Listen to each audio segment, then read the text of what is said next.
This chicken breast, grown in a lab using real animal cells, could appear in U.S. restaurants as soon as 2023. It's made by a California-based company called Upside Foods. The cultivated chicken was deemed safe for human consumption in a landmark decision by the U.S. Food and Drug Administration. Well, it is meat, so it is chicken. It'll taste exactly as you would expect a chicken to taste. Lab-grown meats derived from a small sample of cells collected from livestock, which is then fed nutrients, grown in enormous steel vessels called bioreactors, and processed into something that looks and tastes like a real cut of meat.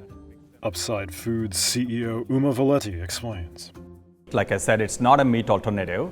It's meat that's grown from real animal cells. So what we do is we take really high quality animal cells from, let's say, a cow or a pig or a chicken or a lobster, and we look for cells that can continue to grow outside the animal in a very robust and a healthy way.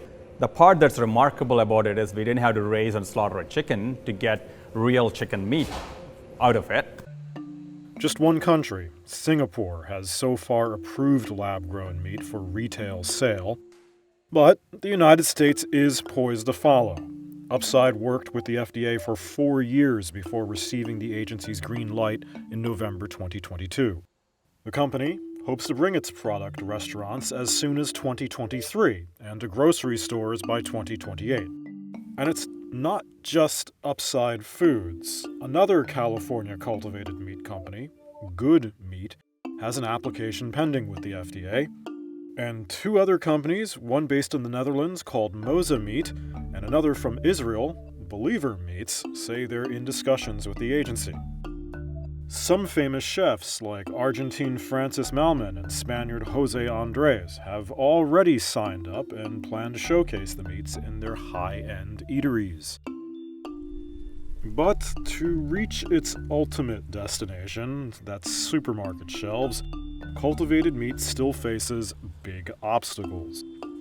5 executives told Reuters that companies will have to attract more funding to scale up production in order to sell beef steaks and chicken breasts at an affordable price. The cultivated meat sector has so far raised just under $2 billion in investments globally. That's according to data collected by the Good Food Institute. It's a premium product. It signifies upside to animal welfare, environment, and enormous opportunity for health. So we think the initial pricing will be premium to organic, and with time, over the next 5 to 10 years, it'll come to conventional parity. And we also expect the price of conventional meat to continue to grow up significantly. It keeps going up. Cultivated meat price comes down, and there's a sweet spot in the next 5 to 10 years where we intersect, and we become more affordable than conventional meat. For now, production is still limited. Upside's facility in the city of Emeryville in California has the capacity to churn out 400,000 pounds of cultivated meat per year. That's a small fraction of the 106 billion pounds of conventional meat and poultry produced in the U.S. in 2021, according to a lobby group, the North American Meat Institute. Then there's also the ick factor to contend with. A study in 2022 published in the Journal of Environmental Psychology found that 35% of meat eaters and 55% of vegetarians would be too disgusted to try cultivated meat. Cultivated meat companies will need to convince reluctant consumers to give it a go, despite the initial high cost, likely by highlighting the fact that their products don't involve slaughtering animals.